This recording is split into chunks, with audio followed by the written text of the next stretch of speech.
Hello everyone, welcome to MS study guru. So आज की इस वीडियो में हम एग्ज़ाम का कट ऑफ का जो एक्सपेक्टेशंस हैं वो डिस्कस करेंगे। आपका जो 29 जून को यूजीसी नेट इकोनॉमिक्स का एग्ज़ाम हुआ है उसका, ठीक है जी।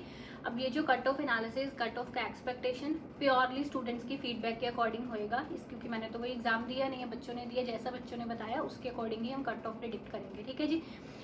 और नए आए हो चैनल पर तो सब्सक्राइब जरूर कर लीजिएगा। और इसके अलावा बता दूं कि हमारा दिसंबर 2025 का जो बैच है यूजीसी नेट इकोनॉमिक्स का, जुलाई में स्टार्ट हो रहा है उसका लाइव क्लासेस। तो आप अभी एनरोल कर लीजिए ताकि आपकी एक भी लाइव क्लास मिस ना हो, स्टार्टिंग से पूरा कोर्स देख पाए, ठीक है जी। बाकी आपको डिस्क्रिप्शन में सभी चीज़ें, टेलीग्राम का लिंक वगैरह भी दिया हुआ है। अब जैसे कि हमने पहले भी वीडियोस में डिस्कस किया है कि एग्ज़ाम का लेवल जो था आपका यूजीसी नेट इकोनॉमिक्स पेपर 2 जो था वो लास्ट टाइम से टफ था थोड़ा, और जो पेपर 1 था वो ठीक था, मतलब कईयों को इजी लगा, कईयों को मॉडरेट लगा पेपर 1, और जो पेपर 2 है वो कईयों को मॉडरेट लगा, कईयों को डिफिकल्ट लगा। तो यानी कि पेपर 1 वाज बिट ईजी, उसमें प्रिडिक्टेबल चीज़ें ज़्यादा थी क्योंकि जो पहले शिफ्टों में चीज़ें पूछी गई थी वैसी थी। पेपर 2 जो था इकोनॉमिक्स का वो लास्ट टाइम से थोड़ा हार्ड था, लेंथी था, बोल सकते हो टाइम कंज्यूमिंग था, ठीक है। तो अच्छा भाई, जो मर्जी है, पर मैं एक चीज़ मैं ज़रूर कहूँगी यहाँ पे, मेरे स्टूडेंट्स को भी पता है कि लेंथी था एग्ज़ाम, ठीक है, अलग बात है। पर जो भी आपको लास्ट टाइम में यूट्यूब पर मैंने फ्री भी पढ़ाया था ना वीडियोस में, 15th फाइनेंस कमीशन हो गया, बजट वाली वीडियो होगी, इकोनॉमिक सर्वे वाली वीडियो हो गई, न्यूमेरिकल्स का दंगल वाला सेशन हो गया, उसमें से डायरेक्टली इनडायरेक्टली क्वेश्चंस एग्जाम में काफ़ी आए थे। और जो मेरे कोर्स वाले स्टूडेंट्स हैं भली भांति इस चीज़ को जानते हैं कि आपको पढ़ाए हुए में से मोस्टली क्वेश्चंस आए थे, ठीक है। तो चीख चीख कर एंड में जो चीज़ें मैं बोलती थी ना कि भाई ये इंपॉर्टेंट टॉपिक्स है, इनको छोड़ के मत जाना, इनमें से एक भी टॉपिक ना छोड़ना, उन टॉपिक से क्वेश्चंस पूछे गए, ठीक है। तो अब जिन्होंने पूरा पेशेंटली वो वीडियोस देखी थी, 100% उनका स्कोर बूस्ट हुआ, और उन्होंने आके बताया भी कि मैम हमारा जो था ये क्वेश्चंस ठीक हुए आपके लेक्चर्स वगैरह देखने के कारण। अब ओवरऑल सारा सैंपल लेके चलते हैं, ठीक है। जिन्होंने नहीं भी देखी थी वो क्लासेस, जिन्होंने देखी भी थी वो क्लासेस, ओवरऑल सबके अगर बात करें पर्सपेक्टिव से, तो आपका एग्ज़ाम लास्ट टाइम से क्योंकि डिफ़िकल्ट था, बट अगर मैं देखूं कि इससे पहले हमारा एक दिसंबर 2023 में एग्ज़ाम हुआ था यूजीसी नेट इकोनॉमिक्स का। फ्रेशर्स को शायद ना पता हो, लेकिन जो थोड़े पुराने बच्चे हैं उनको पता होगा कि दैट एग्ज़ाम वो सबसे टफेस्ट एग्ज़ाम माना गया था यूजीसी नेट इकोनॉमिक्स का।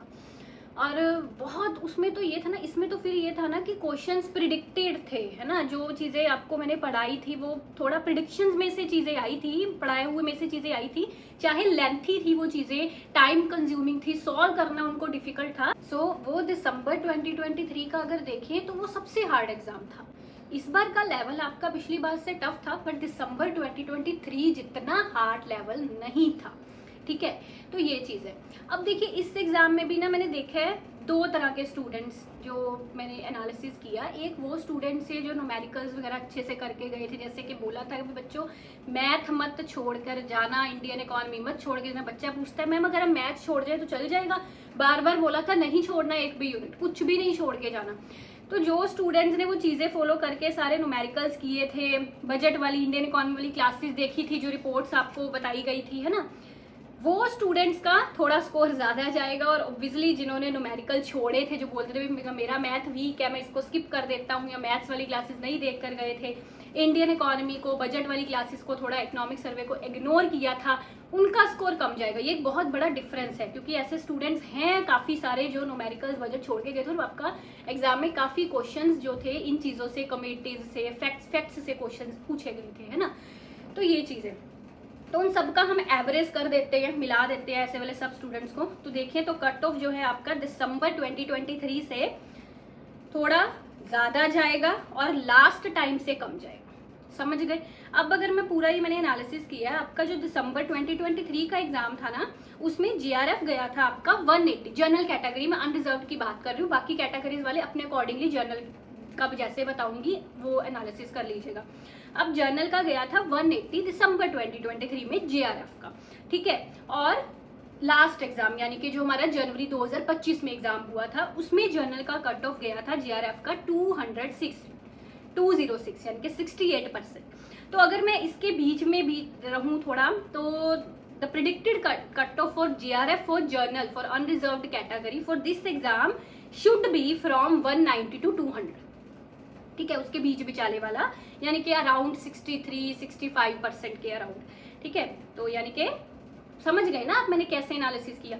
तो उसके अराउंड यानी कि अगर आपके 190 to 200 मार्क्स आ रहे हैं तो आप इन मार्क्स के अंदर अंदर है अगर, तो मतलब 190 के ऊपर जा रहे हैं तो आप सेफ स्कोर में JRF की रह सकते हैं। और अगर मैं नेट का देखूं, नेट का आपका दिसंबर 2023 में कट ऑफ गया था 154। क्यों ये मैं दिसंबर का क्यों ले रही हूँ, क्योंकि अगर आप देखोगे ना बाकी वाली शिफ्ट्स का कट ऑफ वो तकरीबन बराबर ही रहा था, 1-2-2-3 नंबरों का फर्क रहा था। बट दिसंबर 2023 वाला कट ऑफ ना बाकी कट ऑफ से ज़्यादा अलग था, ज़्यादा डाउन गया था क्योंकि एग्ज़ाम वाज डिफ़िकल्ट, ठीक है। तो इसलिए, और इस बार भी एग्ज़ाम डिफ़िकल्ट था पर उतना डिफ़िकल्ट नहीं था जितना दिसंबर 2023 वाला था। तो the cut off will be between last time cut off and December 2023 cut off. तो अब अगर देखें 154 नंबर गए थे आपके जनरल कैटेगरी के नेट में दिसंबर 2023 में, जब बहुत हार्ड एग्जाम आया था, और लास्ट टाइम का आपका नेट का कट ऑफ गया था 180। तो इसके अगर बीच में देखूं तो 165 to 175 तक आपका नेट के लिए अनरिजर्व्ड कैटेगरी का कट ऑफ इस बार रहना चाहिए। अराउंड 53 to 55% के ये होगा आपका, दैट इज 165 to 175 इसके अराउंड, ठीक है। तो यानी कि इस बार से तो 5-6-8 कह सकते हो, 6-8 नंबर कट ऑफ के कम जाएंगे पिछली बार से इस बार, ठीक है। तो ये मेरा एनालिसिस कहता है इसके अराउंड आपका कट ऑफ होना चाहिए, ठीक है जी। तो बाकी एक चीज़ पल्ले बांध लीजिए, जब टीचर कुछ बोलता होता है ना तो उसको मान लिया करो, क्योंकि जो बच्चे इस बार न्यूमेरिकल छोड़ के गए थे, मैथ्स छोड़ के गए थे, उन्होंने खुद ही देख लिया क्या हुआ है ना। तो प्रोबेबिलिटी से पूरा एक उन्होंने पैसेज डाला हुआ था। अब जो प्रोबेबिलिटी बच्चा करके ही नहीं गया था, मैथ्स स्टैट छोड़ के गया था, वो सीधा नंबर गए, 10 नंबर गए सीधा उसके, है ना। तो ये चीज़ें आगे आने वाले टाइम में आपको पल्ले बांध लेनी है कि भाई बातें माननी है, जो चीज़ें बोली जाती हैं छोड़ के नहीं जाना होता कोई भी यूनिट, है ना। मैथ्स स्टैट्स छोड़ने वाले यूनिट तो है ही नहीं है ये। तो बाकी बेस्ट ऑफ लक आप सबको रिजल्ट्स के लिए, थैंक यू।